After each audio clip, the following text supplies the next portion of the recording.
Nobody in the Galactic Trade Assembly had ever seen a species cry over a dead animal before. That was the moment everything changed. The Vashani delegation had arrived on Station Karath 7-3 cycles ago, dragging behind them a cargo hauler full of exotic fauna from a recently cataloged death world, a planet called Earth. The creatures were meant to be sold. Living weapons, the Vashani called them. Apex predators from a world where the gravity was crushing. The atmosphere was a volatile mix of corrosive oxygen and nitrogen, and the oceans were filled with salt and monsters. The Vashani were insectoid traders, tall and thin with clicking mandibles and forearms that never stopped moving. They had made fortunes selling dangerous animals to fighting pits across the outer rim. Earth animals, they promised, would be the greatest attraction the galaxy had ever seen. And then the human showed up. Her name was Marin Cole. She was a xenobiologist stationed on Karath 7 as part of humanity's first diplomatic exchange with the Assembly. She was short by galactic standards, barely reaching the chest of most species on the station. Her skin was brown, her hair was tied back in a messy knot, and she wore the simple gray uniform of Earth's Exploration Corps. She looked, by every measure the galaxy used, completely unremarkable. She was walking through the lower trade decks when she heard the sound. A low, broken whimpering coming from behind a sealed cargo door. The kind of sound that made something deep inside a human chest tighten and ache. She stopped. She pressed her ear to the cold metal. Behind that door was a wolf. Not just any wolf. A gray wolf from a northern forest of Earth, stolen from its home and locked in a cage barely large enough for it to turn around. Its fur was matted. One of its legs was bent at an angle that made Marin's stomach drop. It was starving, and it was crying. Marin did not ask for permission. She did not file a request. She pulled the emergency release on the cargo door and walked inside. The Vashani trader who owned the cargo, a dealer named Ticket, found her 20 minutes later sitting on the floor of his cargo hold with the wolf's massive head resting in her lap. She was feeding it water from her own canteen, dripping it slowly into its mouth. Her hand was stroking its fur, gentle and steady. Tears were running down her face. Ticket stared at her with all 6 of his eyes. He could not understand what he was seeing. "You are leaking fluid," he said. "Are you injured?" "No," Marin said. Her voice was thick but steady. "I'm angry." "You do not appear angry. You appear broken. That's what anger looks like on a human sometimes," she said. Ticket looked at the wolf. It was one of his best specimens. A predator from a death world. Its jaws could crush bone. Its pack hunting instincts made it a perfect candidate for the fighting arenas on Voss 3. He had paid good credits for it.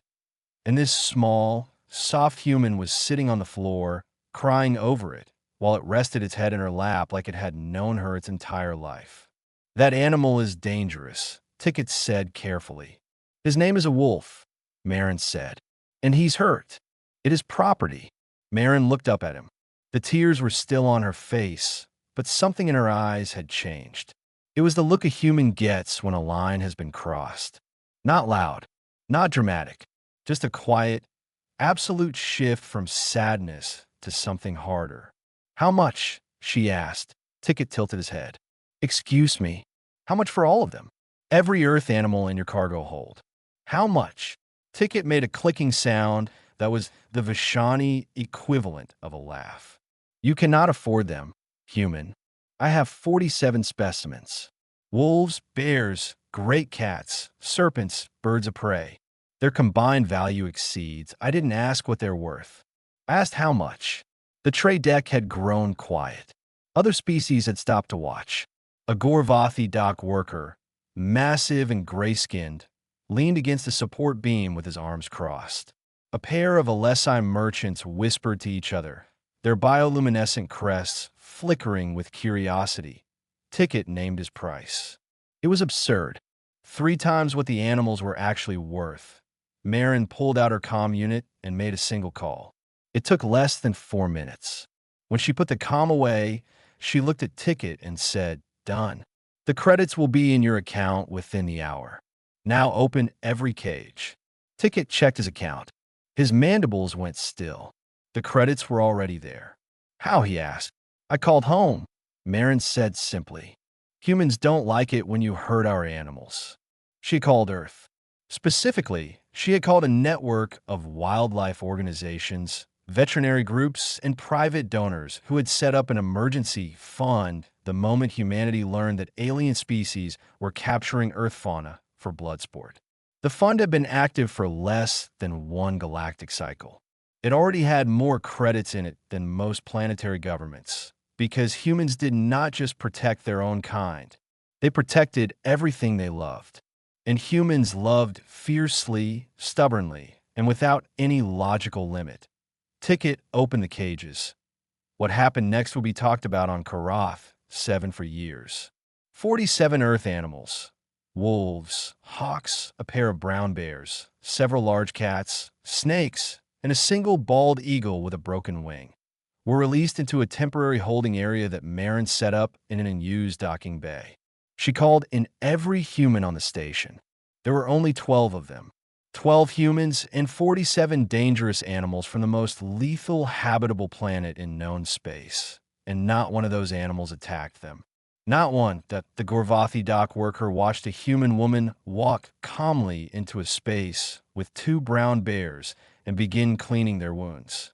He watched a human man set the broken wing of an eagle that could have taken his eye out with a single talon. He watched Marin herself sit with the gray wolf for 3 hours, splinting its leg and singing softly while it slept. They are not afraid. The Gorvathi said to no one in particular. Why are they not afraid? No one had an answer. Not yet. But the galaxy was beginning to ask questions about the strange, soft, weeping species from the death world called Earth. Questions that would change everything. And it all started with a woman who sat on a cold cargo floor and cried for a wolf she had never met. 3 days after Marin Cole bought 47 animals from Vashani Trader, the first official complaint was filed against humanity in the Galactic Trade Assembly. It was not about the purchase. It was about what happened after a Pelori merchant, a reptilian species known for cold logic and colder blood, had attempted to enter the docking bay where the animals were being kept. He had heard rumors about the Earth creatures and wanted to see them for himself. Maybe make an offer on one of the large cats. Pelori nobles paid well for exotic pets, that he made it 3 steps inside before a human blocked his path. The human was a maintenance engineer named Davi Santos. He was not tall. He was not armed. He was holding a bowl of raw meat in one hand and a medical scanner in the other. He smelled like wet fur and disinfectant. Bays closed, Davi said. The Pelori looked down at him. Pelori stood nearly 2 meters tall and had scales that could stop a blade. Davi barely reached his shoulder. I wish to inspect the merchandise, the Pelori said. They're not merchandise anymore. They're patients. They are animals. Yeah, Davi said. They are. And the bay is closed. Something about the way he said it, calm, simple, absolutely unmovable, made the Pelori hesitate. Not because Davi was threatening. He was not. But because there was something in human body language that other species were only beginning to recognize. A kind of quiet stubbornness that had nothing to do with size or strength. It was the same energy that had made humans climb mountains they did not need to climb, cross oceans in boats made of wood, and walk on the surface of their own moon just to prove they could. The Pelori filed his complaint and left. The complaint went to Station Administrator Vorith, a Gorvathi bureaucrat who had been running Karath 7 for 11 cycles and had never once dealt with a species as confusing as humans. He read the complaint, sighed through his 4 nostrils, and called Marin Cole to his office. You cannot convert a docking bay into an animal hospital, Vorith said. I already did, Marin said. Vorith rubbed his forehead with one massive gray hand. The Pelori are threatening to pull their trade contracts. The Vashani are claiming you manipulated Ticket into an unfair sale. And I have received 17 separate inquiries from other species asking what exactly humans are doing with dangerous death world predators in an unsecured bay. The bay is secured, Marin said. We welded the vents shut, reinforced the doors, and set up a feeding rotation. Every animal has been scanned, treated, and tagged. The wolves are responding well to antibiotics. The bears are eating again. The eagle's wing is healing. Vorith stared at her. You have been here for 3 days. Yes. You have slept for approximately 6 hours total. Sounds about right. What? The question was genuine. Vorith was not angry. He was confused. In his experience, species did things for reasons. They traded for profit. They fought for territory. They built alliances for security. But humans were doing something he could not map to any known motivation. They were exhausting themselves, spending their own credits, and risking political conflict with multiple species for animals. Not even their own animals. Animals that had been stolen from their planet. Animals they had never met before. Marin was quiet for a moment. Then she said, Administrator, where I come from, there's a saying. You can judge the heart of a person by how they treat those who can do nothing for them. These animals cannot do anything for you, Vorith said. Exactly. He let her keep the bay. Word spread, not just on Kara 7, but across the local sector. The story of the crying human who bought an entire cargo hold of stolen animals traveled through trade routes and communication relays like a virus. And with it traveled something else, a question that every species seemed to be asking at the same time. What kind of deathworlders cry for their prey? Because that was the thing the galaxy could not understand. Humans were from Earth. Earth was a Class 12 death world, one of the most dangerous habitable planets ever recorded. Its gravity was punishing. Its weather was violent. Its oceans were deep and full of predators. Its surface was covered in creatures that bit, stung, poisoned, crushed, and consumed each other in an endless cycle of survival. And humans were the apex predator of that world. They had conquered every environment on their planet. They had hunted every species. They had built weapons that could crack the crust of their own world open. By every galactic standard, they should have been monsters, but they were not. They were the species that built shelters for abandoned animals. They were the species that created laws to protect creatures they would never see. They were the species that wept when a wolf was hurt and then sat with it through the night, singing songs in languages the wolf could not understand, because the sound of a human voice was sometimes enough to keep a dying thing alive. This contradiction terrified some species. The Alessi, who communicated through light patterns on their skin, held emergency sessions to discuss the human paradox.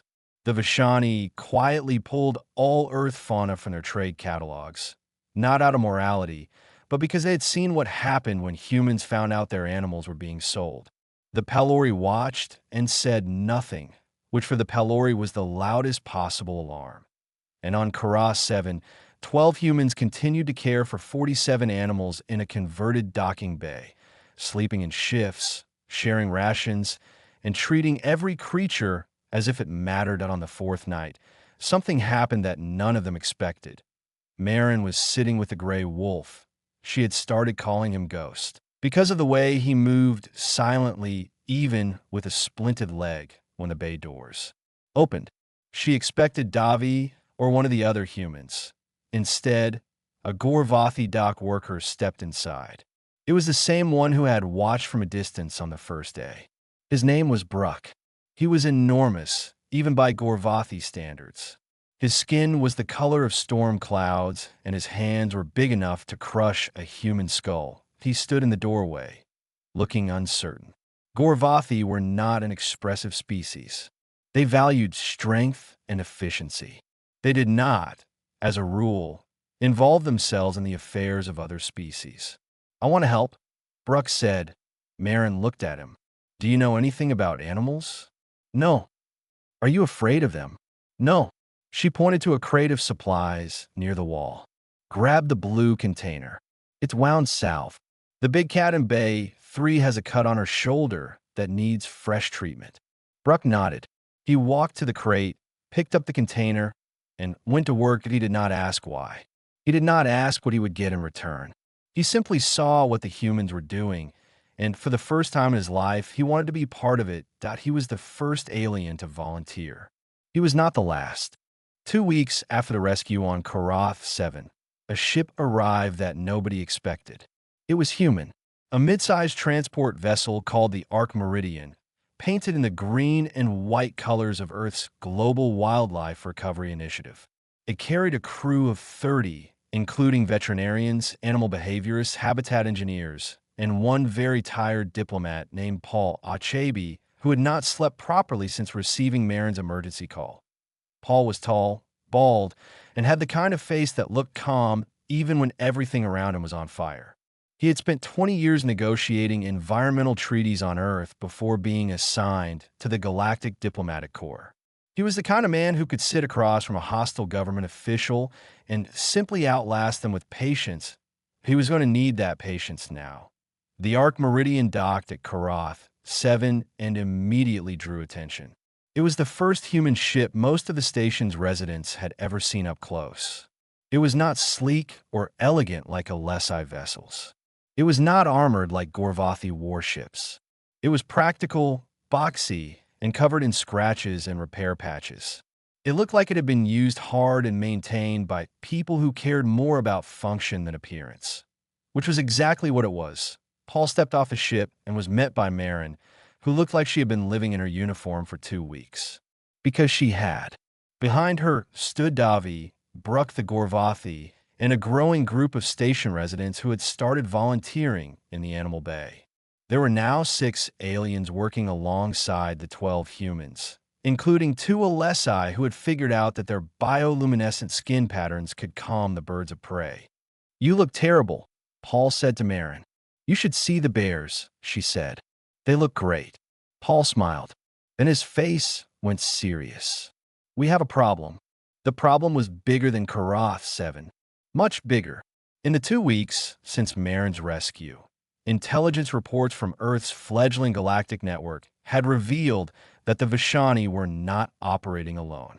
The capture and sale of Earth fauna was an industry, a growing one. Dozens of Vashani trading clans had been running collection operations on Earth's remote regions, deep forests, mountain ranges, ocean shelves, places where humans rarely went and where alien ships could land undetected. The numbers were staggering. Hundreds of Earth animals had been taken. Wolves, bears, great cats, raptors, marine predators, and even insects, because some alien species found Earth's beetles and spiders fascinating in ways humans preferred not to think about. The animals were being sold across 3 galactic sectors for use in fighting pits, private collections, research labs, and in some cases as food. Marin listened to Paul's briefing in silence. When he finished, she did not cry this time. She just nodded once and said, "What's the plan?" The plan was called Operation Shepherd, and it was the most ambitious thing humanity had ever attempted in galactic space. Earth's government, working with the Wildlife Recovery Initiative and every major conservation organization on the planet, had put together a task force. Not a military one. Humans had learned a long time ago that guns were not always the best solution to a problem. Instead, they built something new, a diplomatic and rescue framework designed to locate, recover, and rehabilitate every Earth animal that had been taken. The task force had 3 parts. First, a legal team that would petition the Galactic Trade Assembly to classify Earth fauna as protected species under interstellar law. No species had ever done this before. The concept of animal rights did not exist in galactic legislation. Most species viewed animals as resources, tools, or threats. The idea that animals deserve protection simply for being alive was uniquely, bewilderingly human. Second, a network of tracking stations that would monitor known Vashani trade routes for signs of Earth animal transport. Humans had quietly been building relationships with sympathetic species, the Gorvathi dock workers, the Alessi scholars, Even a few Pelori merchants who had seen the events on Karath 7 and felt something shift inside their cold-blooded minds. Third, rescue teams. Small groups of humans, trained in wildlife handling and first contact protocols, who would travel to wherever Earth animals were being held and bring them home. These are not soldiers. They were veterinarians, biologists, and park rangers. People who had spent their careers on Earth wading through swamps, climbing into caves, and sitting in the dark waiting for a glimpse of something rare and beautiful. Now they were going to do the same thing across the galaxy. Paul presented the plan to Station Administrator Vorith, who listened with his massive arms folded across his chest. When Paul finished, Vorith was quiet for a long time. "Let me understand," Vorith said. "Your species, a Class 12 Death World species that has been part of the galactic community for less than one standard cycle, is proposing to create an entirely new category of interstellar law, build a galaxy-spanning tracking network, and deploy rescue teams across 3 sectors. For animals." "Yes," Paul said. "Animals that cannot thank you. Animals that will never know what you did for them." "That's correct." Vorith leaned forward. "I have been a station administrator for 11 cycles. I have dealt with trade disputes, territorial conflicts, pirate raids, and one very unpleasant incident involving a Vashani breeding program that I do not wish to discuss. In all that time, no species has ever proposed anything like this. We're aware it's unusual," Paul said. "It is not unusual. It is insane." Vorith paused. "I want to help." Paul blinked. "You do." "I watched your people in that docking bay for 2 weeks. I watched a human woman sing to a wolf. I watched a human man hand feed a wounded eagle. I watched my own dock worker, Bruck, a Gorvathi who has never shown interest in anything beyond his work schedule, walk into that bay and not leave for 3 days." Vorith stood up to his full height, which was considerable. "Something is happening, human. Something I do not fully understand. But I have been running this station long enough to know when the current is changing." He offered his hand, an Earth gesture he had learned from watching the humans. Paul shook it. Operation Shepherd launched from Karath 6 days later. The first rescue mission targeted a Vashani holding facility on a moon called Dreth 4, where intelligence suggested a group of Earth marine animals, dolphins specifically, were being kept in tanks for sale to an aquatic species called the Narration. The rescue team consisted of 4 humans, 2 Gorvathi volunteers, and 1 Alessi communication specialist. They were led by Marin Cole, who had not gone home and had no intention of going home until every stolen animal was found. Bruck went with her. When asked why, he said something that became the unofficial motto of Operation Shepherd, repeated across stations and ships and world for years to come. "Because they show me something worth protecting," he said. "Not the animals, the way the humans love them." Dreth 4 was a frozen moon orbiting a gas giant that had no name, only a catalog number. The surface was gray ice and black rock. The wind never stopped. The Vashani had built their holding facility underground, carved into the moon's crust like a wound. From the outside, it looked like nothing more than a communications relay, a small metal structure with a single antenna and no windows. Below the surface, it was a warehouse of cages. The rescue team landed 2 kilometers from the facility in the shadow of a ridge. The ship, a smaller shuttle launched from the Arc Meridian, settled onto the ice with a crunch. Marin was first out. The cold hit her like a wall. Even through her thermal suit, she could feel it reaching for her bones. Earth cold she could handle. This was different. This was the kind of cold that did not care if you were alive or dead. Bruck stepped out behind her and looked around with mild disinterest. Gorvathi homeworld had frozen polar regions. He was more comfortable here than any of the humans. Behind him came Davi, 2 other human wildlife specialists named Prionaire and Tomas Gutierrez, a second Gorvathi named Helk who had volunteered after hearing Bruck's story, and an Alessi named Solon whose bioluminescent patterns were currently a steady, focused blue. "Facility is underground," Marin said. pulling up a holographic map from her wrist unit. Single entry point. Scans show approximately 30 containment units inside. Life signs are unclear at this depth, but the thermal readings suggest liquid-filled tanks. That matches the intelligence on dolphins. How many Vashani inside? Davi asked. Scans show 8. Lightly armed. Standard trade security. Armed. Priya repeated. Stun weapons. Nothing lethal. The Vashani are traders, not fighters. They're not expecting trouble because nobody has ever come looking for stolen animals before. They moved across the ice in single file. Bruck took the lead because his mass and low center of gravity made him nearly impossible to knock over in the wind.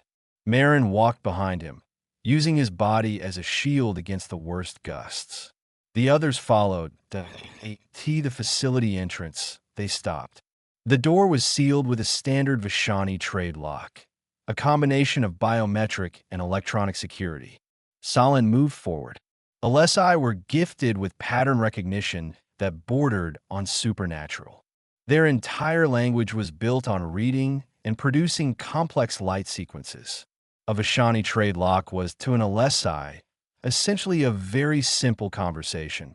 Solin placed 2 long, delicate fingers on the lock panel. The patterns on her skin shifted rapidly, blues, greens, whites, faster than any human I could track. 30 seconds later, the lock clicked open. Show off, Davi muttered. They went inside. The facility was warmer underground, but not by much. The walls were bare rock lined with metal supports. Fluorescent strips cast a pale, sickly light. The air smelled like salt water and something chemical that made Marin's nose burn. They found the Vashani on the 2nd level. 5 of them were in a control room, monitoring the containment units on screens. 3 were on the holding floor, performing what appeared to be maintenance on the tanks. None of them were expecting visitors. Marin walked into the control room like she owned it. My name is Marin Cole, she said. I'm with Earth's Global Wildlife Recovery Initiative, operating under provisional authority granted by Station Administrator Vorath of Karath 7. These animals are stolen property from a protected death world. I'm here to take them home. The lead Vashani, a female with darker chitin than ticket and sharper mandibles, turned all 6 eyes on Marin. You have no authority here.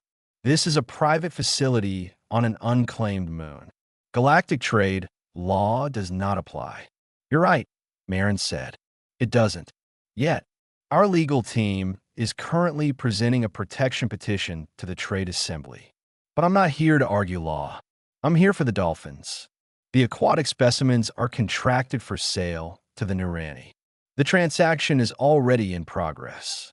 Then unprogress it. The Vashani stared at her. Behind Marin, Bruck filled the doorway like a living wall. He did not say anything.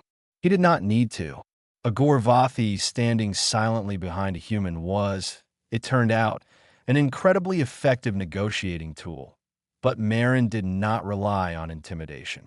She relied on something the Vashani understood better than threats: money.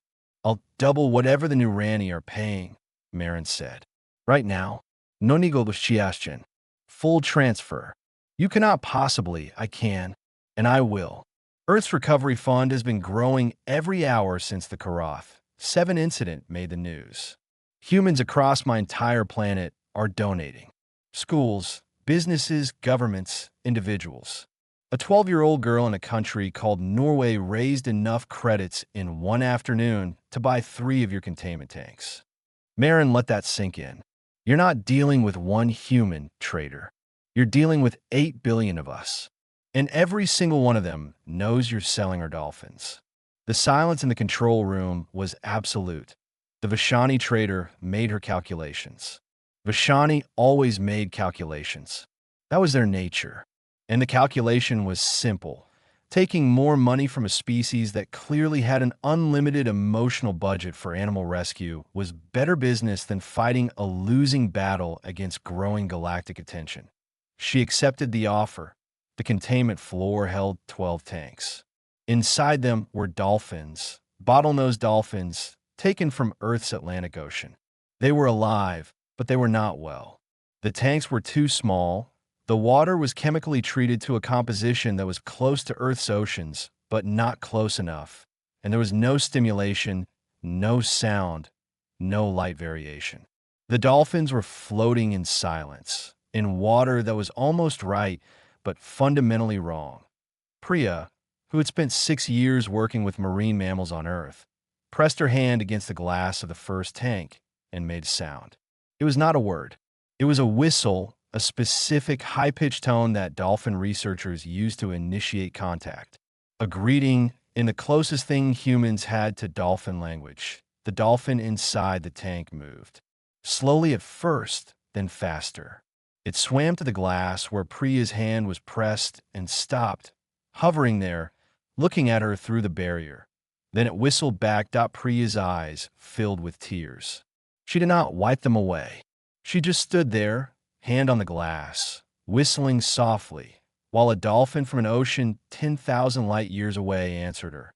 Tomas began running diagnostics on the tanks, figuring out how to safely transport the dolphins back to the shuttle.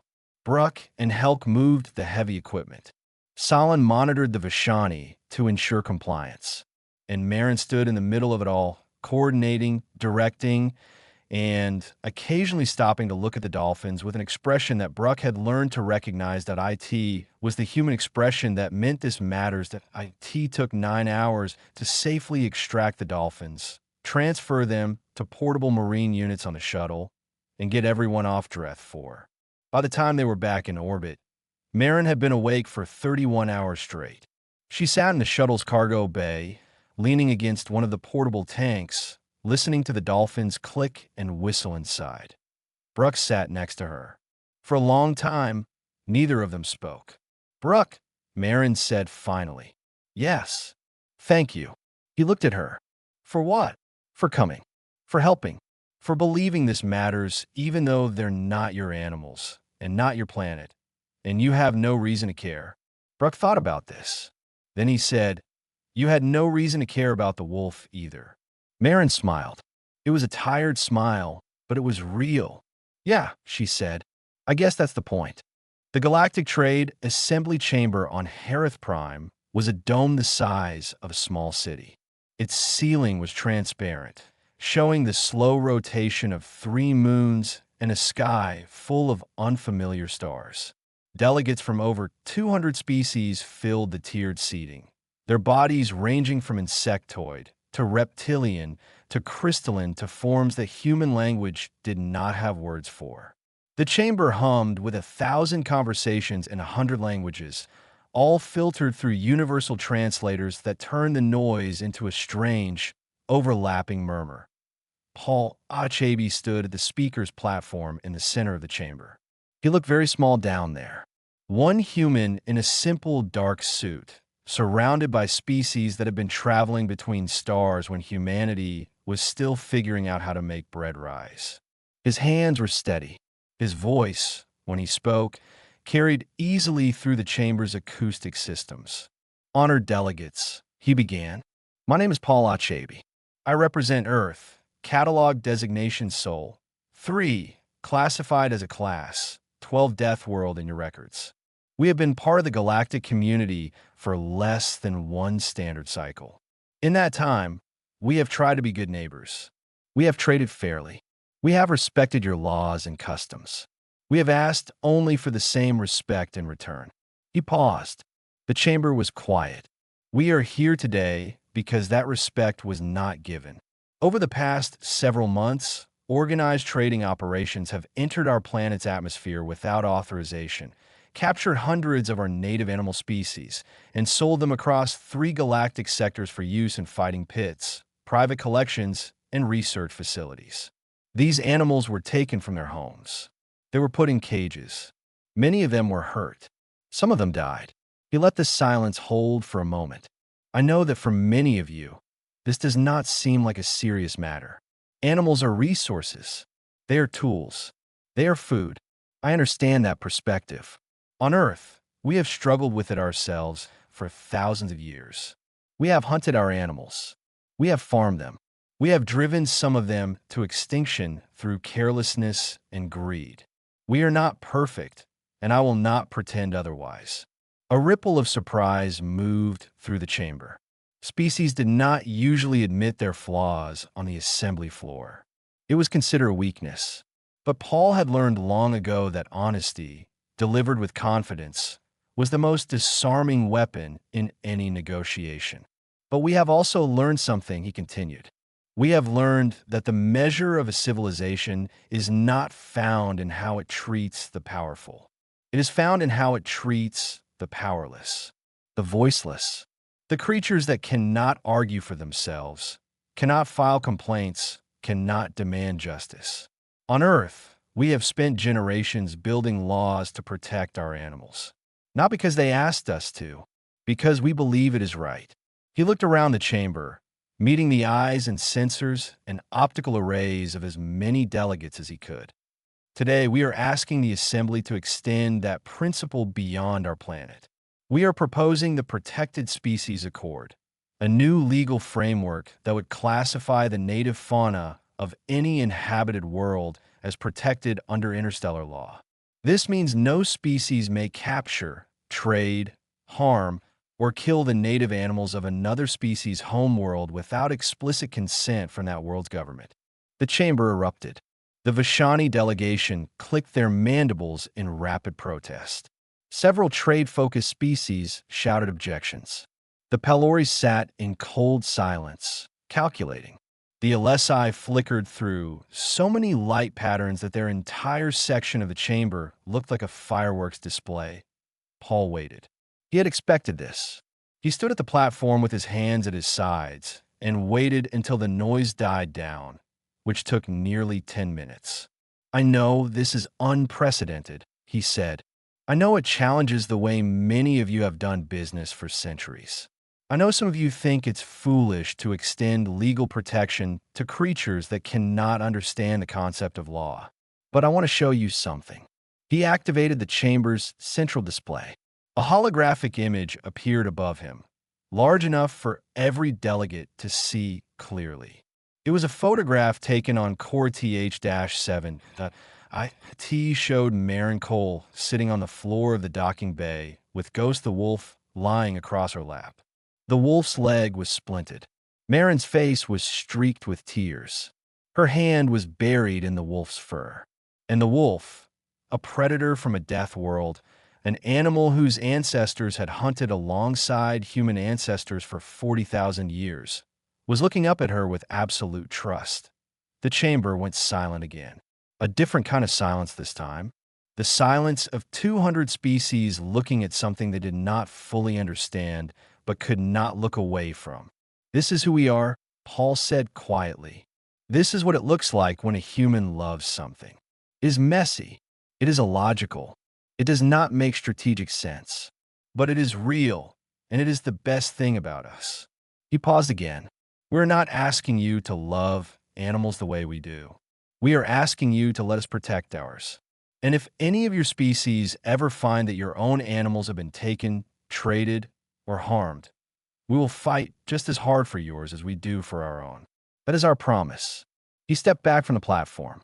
The vote was not immediate. Assembly votes never were.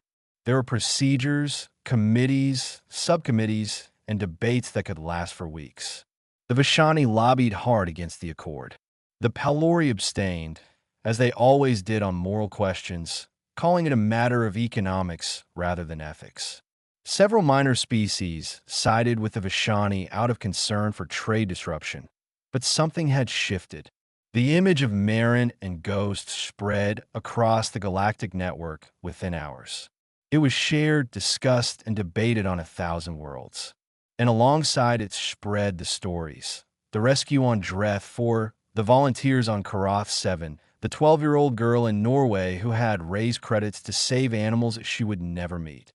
The Gorvathi were the first major species to declare support for the accord. Administrator Vorath appeared before the assembly and stated simply that the Gorvathi Federation considered the protection of weaker beings to be consistent with strength, not opposed to it. Coming from a species known primarily for military power, This carried weight. The Alessi followed. Their representative, a scholar whose skin displayed complex emotional patterns that the translators could barely keep up with, argued that any species capable of empathy toward non-sentient creatures represented a net positive for galactic civilization and should be encouraged, not punished. One by one, species that had watched the events unfold began to shift. Not all of them, not even most of them, but enough. The vote was held 19 days after Paul's speech. The Protected Species Accord passed by a margin of 12 votes. It was the narrowest passage of any major legislation in Assembly history. When the result was announced, Paul Achebe did not celebrate. He pulled out his comm unit and called Marin Cole, who was on a rescue ship somewhere in the Vashani trade corridor, chasing a lead on a group of stolen peregrine falcons. "It passed," he said. There was a pause on the other end. Then Marin's voice, tired and cracked, and full of something that sounded like relief. "Good," she said. "Now it's law. Now we can really get to work." Paul smiled. That was so very human. The galaxy had just changed its laws because of them, and all Marin could think about was the next animal that needed saving. One standard year after a woman named Marin Cole sat on a cold cargo floor and cried for a wolf, the galaxy held a ceremony on Karath 7 to mark the anniversary of the Protected Species Accord. Marin did not want to attend. She was 3 sectors away, leading a rescue operation to recover a family of snow leopards from an illegal Vashani breeding facility. Paul Achebe had to personally call her and tell her that if she did not attend, Administrator Vorith would send a Gorvathi warship to bring her. She attended.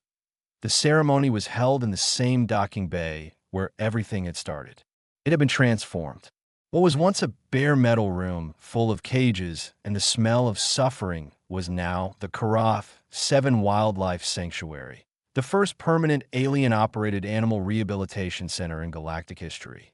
The walls were lined with habitat enclosures designed by human and Gorvathi engineers working together. Climate systems maintained different Earth biomes in different sections: forest, tundra, grassland, coast, and it was full of animals. Not all of them were from Marin's original rescue. Over the past year, Operation Shepherd had recovered over 300 Earth animals from across 3 galactic sectors.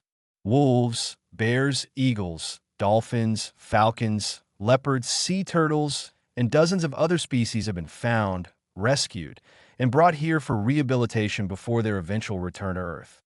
The sanctuary was staffed by a mix of species.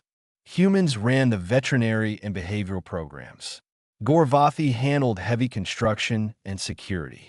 Alessi managed communications and monitoring. And a growing number of other species, Pelori biologists, Nurani aquatic specialists, even a few reformed Vashani traders who had switched sides, filled the gaps. Bruck was the sanctuary's head of operations. He had quit his dock worker job the day after the Dreth for rescue and never looked back. When asked how a Gorvathi with no experience in animal care had become the most reliable operations manager on the station, he would shrug his massive shoulders and say he learned by watching humans. The ceremony was attended by delegates from 42 species. Vorith gave a speech about change and courage that was surprisingly eloquent for a Gorvathi bureaucrat. Paul spoke about the legal precedents the Accord had already set, including 3 enforcement actions against illegal traders and a landmark ruling that extended protection to the fauna of 2 non-human worlds whose species had petitioned under the new law. Then it was Marin's turn. She stood in front of the crowd in the same gray Exploration Corps uniform she had been wearing a year ago. It had been washed since then, but it still had a permanent wolf hair problem. Her hair was loose, which was unusual for her. She looked tired, which was usual. She looked like she would rather be anywhere else, which was very usual. Ghost stood beside her. The gray wolf had healed. His leg had mended clean, and he moved with the silent grace that had earned him his name. He was larger than most people expected. Earth wolves were bigger than the galaxy had been led to believe. His fur was thick and silver gray, and his eyes were the color of winter. He stood next to Marin with a calm that made several delegates visibly nervous. I'm not good at speeches, Marin said. Paul is the speech person. I'm the person who sits on floors and cries. A few humans in the audience laughed. Most of the aliens did not understand the joke, but the Alessi in the crowd flickered in patterns that suggested amusement. A year ago, I heard a sound behind a cargo door, a sound that made my chest hurt. I didn't think about what I was doing. I didn't calculate the cost or the risk or the political consequences. I just opened the door. She paused and looked down at Ghost, who looked back up at her with those steady winter eyes. That's the thing about humans that I think confuses the rest of you the most. We don't think first. We feel first, and then we figure out how to make the feeling into something real. She looked back at the crowd. A lot of you have asked me why we do this. Why we spend our credits and our time and our sleep on animals that will never understand what we did for them. And I've been trying to come up with a smart answer for a year. But the truth is, I don't have one. There is no logical reason. There is no strategic advantage. There is no cost-benefit analysis that makes this make sense. She took a breath. We do it because it's right. That's it. That's the whole answer. We do it because when we see something suffering, something inside us says no. Not on my watch. Not while I'm breathing. And we cannot turn that voice off.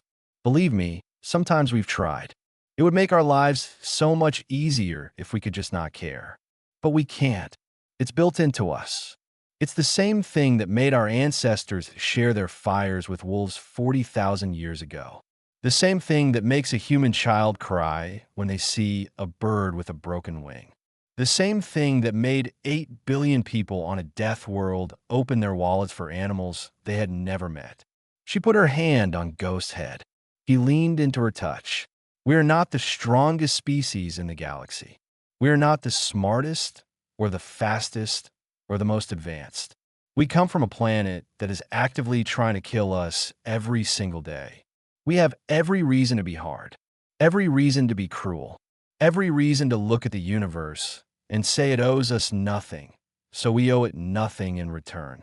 Her voice dropped, not quieter but steadier, the kind of steady that comes from absolute certainty. But we chose the other way. We chose to be soft, and I know that confuses you. I know that some of you see softness as weakness, but I want you to look around this room. Look at what softness built. A sanctuary, a law, an alliance of species that had never worked together before.